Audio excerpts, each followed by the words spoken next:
서연은 이상하게도 99억을 같이 챙긴 재훈을 어디다 내버려두고 혼자서 그 수많은 돈을 챙겨 유유히 산속을 빠져나가게 됩니다. 하지만 얼마 가지 않아 험한 길 때문에 타이어에 빵꾸가 나게 되죠. 그런데 그때 수상하게 생긴 검은색 차량 한 대가 자신 쪽으로 점점 다가와 마주하게 됩니다. 그 차주는 바로 강태우였습니다. 태우는 서연이 차 밖에서 어쩔 줄 몰라 하고 있는 모습에 서연 쪽으로 다가가게 되고 거기서 타이어가 빵꾸 난 걸 확인하게 되죠. 그래서 타이어 교체하는 걸 도와준다고 얘기하며 99억이 들어있는 트렁크를 벌컥 열게 되고 무엇인가를 본 태우는 이렇게 얘기하게 됩니다. 일촉즉발 상황, 과연 서연은 그 상황을 어떻게 대처할까요? 그리고 도대체 왜 서연은 혼자 99억을 챙겼으며 태우는 왜 인적이 드문 곳까지 온 걸까요? 사건 당일, 태우의 동생은 99억을 승합차에 싣고 어디론가 향하게 됩니다. 그런데 갑자기 그 승합차가 절벽 밑으로 떨어지게 되죠. 왜냐하면 차량을 운전하던 부하가 갑자기 동생을 죽이려 해 격한 싸움이 벌어져 떨어지게 된 것이었습니다. 그래서 태우의 동생은 죽음의 문턱까지 가게 된 것이었고 때마침 거기에 있던 서연과 마주치게 된 것뿐만 아니라 수상한 열쇠까지 건네주게 된 것이었죠.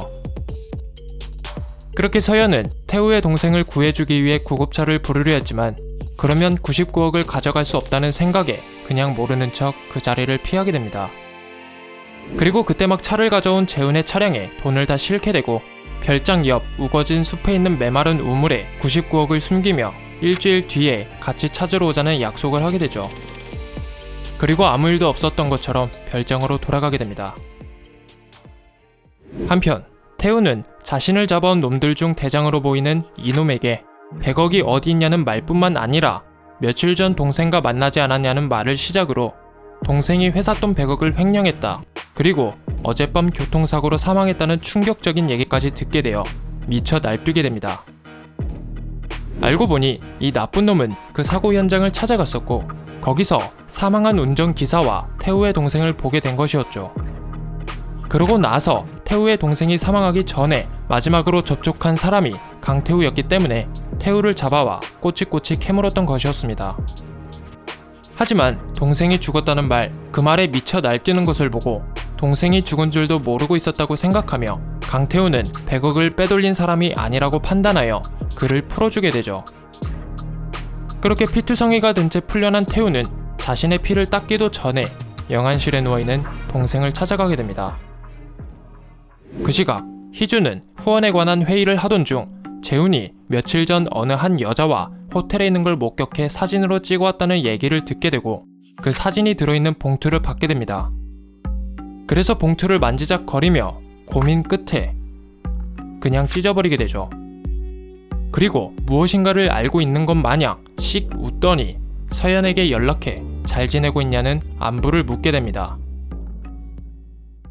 한편 태우는 자신의 동생이 일했던 장소를 어떻게 또 찾아 그곳에 가서 동생이 왜 그런 사고를 당해야만 했는지 물어보게 됩니다.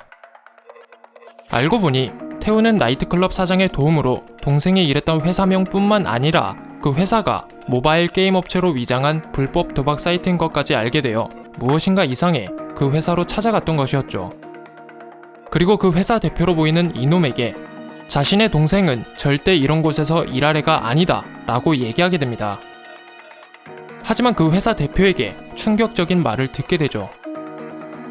바로 중국에서 넘어오는 검은 돈들을 보관하고 운반하고 관리하던 사람이 태우의 동생이었다는 것과 그 정보가 어디론가 새어나가 누군가 그 사고를 일부러 낸 것 같다는 것이었습니다.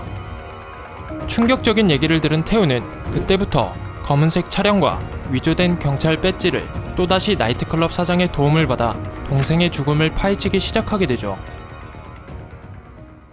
시간이 흘러 일주일 후 드디어 약속한 날이 오게 되고 서연은 99억을 챙기기 위한 큰 가방을 준비하게 됩니다. 그리고 재훈에게 연락을 하게 되죠. 그런데 재훈은 하필 그날 뺄 수 없는 일이 갑자기 잡혀 다음에 가자는 어처구니 없는 말을 하게 되고 서연 또한 오늘 아니면 시간이 없다는 얘기를 하던 도중 재훈이 일방적으로 전화를 끊게 됩니다.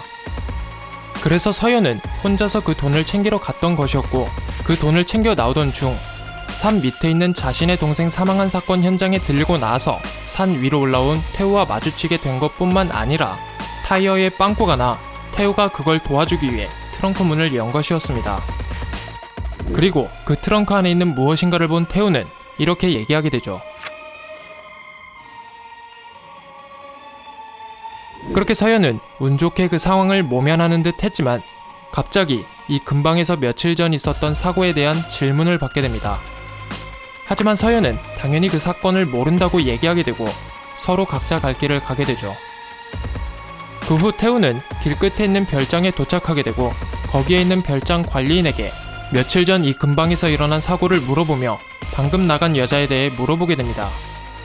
그런데 서연은 그 별장이 아니라 별장 옆에 있는 우물이 있던 곳에서 나왔기 때문에 오늘 하루 종일 아무도 오지 않았다는 별장 관리인의 말을 듣게 되고 그래서 그때부터 서연에게 무엇인가 있다고 생각하게 되죠. 서연은 과연 99억을 가지고 어디로 갈 것이며 서연이 의심스러운 태우와 태우의 동생이 사망하게 내버려둔 서연은 앞으로 어떤 관계가 될까요? 구독, 좋아요, 알람 설정은 저희에게 정말 큰 힘이 됩니다.